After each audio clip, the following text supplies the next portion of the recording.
Welcome back to the Clash Tips YouTube channel. I wanted to break down the space a little bit. I've been using Superbowlers a lot with my war attacks, and I wanted to kind of give you guys an idea of how I look at a base whenever I'm going in and whether or not I'm going to decide if I want to use Superbowlers on it. So on this base in particular, I see this whole section right here, which is right around that scatter shot, as perfect for the Flame Flinger. I could have brought it in on this side, but I'm not sure if I'm going to get much value, and we have that expo right there, right behind the eagle, and I don't see much of anything over here in that scattershot compartment, and so I'm going to use the Flame Flinger on this side, right here, and I'm going to try to take out this as much as possible. I'm going to use some loons to try to trigger Teslas if I can on that side, and then I'm going to bring my Grand Warden in from this way, and I'm going to try to take out this entire section. My goal with the Grand Warden most especially is to take out that eagle. That's the high priority target. Whenever I'm attacking with a Flame Flinger, I always put the Flame Flinger down first, because the Flame Flinger takes a lot longer than the Grand Warden does.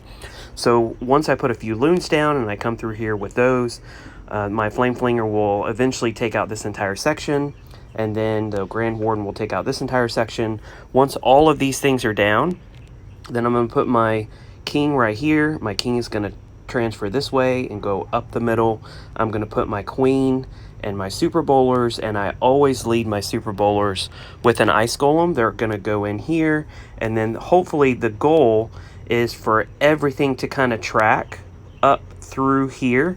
This base is actually set up pretty well against super bowlers with this track you can see right here, and then of course there's this track right here. So whenever you see that type of track on a base, you know that it's set up to defend against super bowlers or any type of smash attack. So if you're going to use Yetis or if you're going to use P.E.K.K.A Smash, those tracks, those open tracks, are designed so that your P.E.K.K.As or your bowlers or whatever it may be will actually go around the town hall and around these Inferno towers, for example. But I'm looking at it, and as I was studying the base, I was pretty sure that I could get in there either with a jump or with a wall breaker. I had a goal of breaking open this wall right here with my wall breaker, so that way my super bowlers would path through here, and then I was planning on using my jump somewhere around here. In the attack, unfortunately, my wall breaker didn't quite work out. My wall breaker actually went over here, which I should have expected, but it was a pipe dream. So anyway, I ended up using my jump spell right here, and it worked out really well. For rages, I had a plan of using an initial rage. That initial rage is super important because you want to keep your super bowlers as alive as possible and topped off. Remember that the rage isn't necessarily for your super bowlers. The rage is for the healers. So for example, I wouldn't put it down over here, because if I do that, then the healers, which are coming in from this direction that are on the Grand Warden, are not going to get the benefit of that rage. So whenever I'm putting the rage down, whenever I put my super bowlers in, I'm going to lean over in this direction, so that way as the healers come through, they'll catch that rage and they'll heal my super bowlers and my queen and my king and anything that's in front of them. They will heal them up quickly, and that will keep them alive throughout the raid. So my first rage is going to go here, my second rage is going to go around here somewhere, and then I'm going to see where they're pathing, and since my jump is going to be in this area, most likely I would have put my rage down here. At least that was the goal. That's actually how it ended up happening. So let's see how it turned out, and then let's see how well my plan worked. So as I said in setup, I always put down my Flame Flinger first, and I always check for traps unless it's a second hit or a cleanup hit. And in this one, I put down a couple barbs, and then I put down a couple loons to see if I can pull any Teslas. I also could have used a few hogs here and there to see if I could get any giant bombs or any other Teslas. I do put an additional loon down to see if there are any Teslas next to that scatter shot. Also, I put the Grand Warden down at 6 o'clock in order to speed up the Grand Warden process, and also in order to get him to focus on the eagle, I put down wizards on either side. Attacks seem to be going pretty well. My Flame Flinger's taking just a little bit longer than I thought possibly it would, but the Warden Walk's going okay. So far, everything's going to plan. I have a nice funnel that's coming up on the left-hand side. My Warden's funneling on the right-hand side. And once that cannon goes down, I'm a little nervous that that mortar is going to be able to target my flame flinger. So I look at putting my barb king down right there on that dark elixir storage. My warden takes care of the eagle. Now pretty much everything is set. I had hoped that the scatter shot would go down quicker than it did, because that scatter shot is going to focus on my super bowlers and all of my troops that are going right up the middle. But I put down my super bowlers on the other side, my queen on the other side. I put my Coco Loons down. Coco Loons super important with any super bowler attack. I was hoping that my wall breaker would break into that first Inferno compartment. It did not do that, and so I had to finagle my jump so that way my troops could get into that multi-Inferno, and then also at the same time target that single Inferno. This was a little wonky pathing, not necessarily the best for super bowlers. But thankfully for this one, they pathed the way that I thought that they would path. My queen and a few super bowlers go towards the town hall, and so at that point, I have to make a determination of where I'm going to bring my RC in. I can bring him in, or bring her in behind my Barb King, or I could have saved her for the town hall if I had thought that the town hall was not going to go down, which I ended up actually bringing her in behind the Barb King, so that way the Barb King will give some tanking power to it. The Queen and Super Bowler and the Grand Warden take the town hall down, and then at that point, it's just cleanup. So Super Bowler, super powerful attack strategy, something that's working really well for me. It does only work on specific type of bases. You can make it work on some bases that are not necessarily Super Bowler friendly, but a base like this where you can Flame Flinger out one side, Warden out the other side, works really, really well, and I'm seeing a lot of triples from it as long as it's on the right base.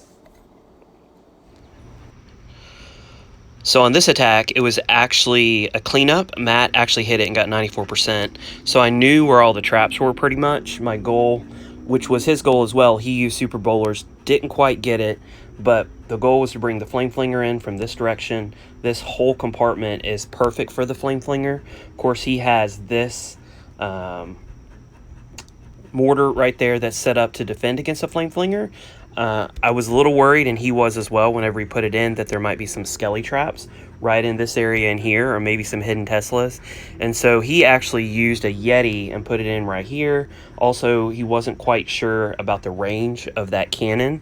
So that Yeti's goal was to take out this mortar, and then also to hopefully take out that and distract that cannon as long as possible.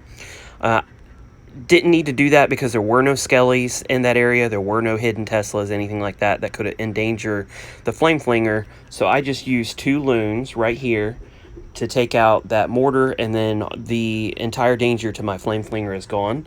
So I could just put my Flame Flinger down, and it literally will just take out this whole section, and then it's going to move north on the base. On the bottom side, I'm going to bring in my Grand Warden and do a Warden Walk. The goal is to take out all of this. Unfortunately, Matt was unable to get down this air defense, and that air defense proved to be a few issues for his healers. And so I'm going to make sure that my Warden Walk, wanted to make sure that it would go long enough to where it would at least take that air defense down. One of the problems with the Warden Walk on this side is I have 2 ground expos which targeted my Grand Warden, and I knew that that was going to be an issue. I went back and forth on whether or not I should use a Rage, or if I could just freeze these 2 expos. In the attack, I actually ended up using a Rage on my Grand Warden. Once this section is down, and then of course this section is being taken down by the Flame Flinger, then the goal is to put in the Super Bowlers and the Queen. All of those are going to path up and through here. I'm going to put my King down on this side, and he's going to path up through here. Put my Coco Loons down, and then I'm going to put a jump once all of my troops go through here and take out this section. Put my jump right here. And then, of course, I'm going to have my initial Rage here. I had a second Rage just past that jump so that my troops could use that Rage to take down the Town Hall. That Town Hall is of uber danger to your troops. It can take down your Super Bowlers, especially with all those lava, whatever you call them, the defense that is at Town Hall 14. So using that through here, it's going to path up and around, and then I'm going to use a second jump over here by the scatter shot to take that out. I'm going to use the RC to come up through this way to take up all of these trash defenses. There are some Teslas that are down here at the bottom, and so I brought a few extra loons that can take all of those out and can assist my RC so that my RC hopefully can path through here and then path up north and then take the rest of that out. So we'll see how it works, and you guys can watch the replay on it. All right, so here we go. Flame Flinger goes down at 9 o'clock. Of course, I put the 2 loons down to take out that mortar that's on the outside. There was no reason to do anything else. That was the only thing that I needed to do. It's the only thing that was endangering my Flame Flinger. Warden goes down at 6 o'clock to take out that section. Just slowly carving my way into that middle section where my Super Bowlers, my King, my Queen, my Coco Loons, all of that, my Grand Warden's going to follow. They're all going to go through up that center, and the plan works really well. Flame Flinger's taking out that whole section, getting a lot of value with that Flame Flinger.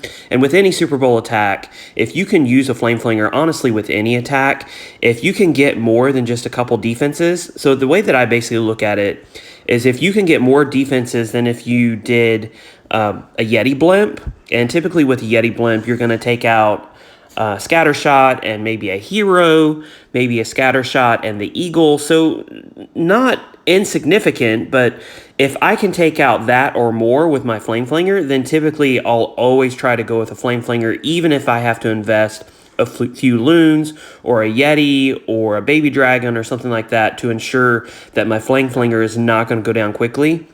So on this one, my Super Bowlers are going in. I put my jump down, and I enabled my Warden Tome because I was afraid at that point that between the RC, between the Inferno Tower, between the Town Hall beams, all of that, I was afraid that my Super Bowlers would get roasted. Normally, I wait just a little bit longer so that way my Super Bowlers don't have to take the Town Hall Blast and sit in the poison with all of those defenses on them. And of course, there was those Expos on the other side of the Town Hall that I was afraid would take down my Super Bowlers as well.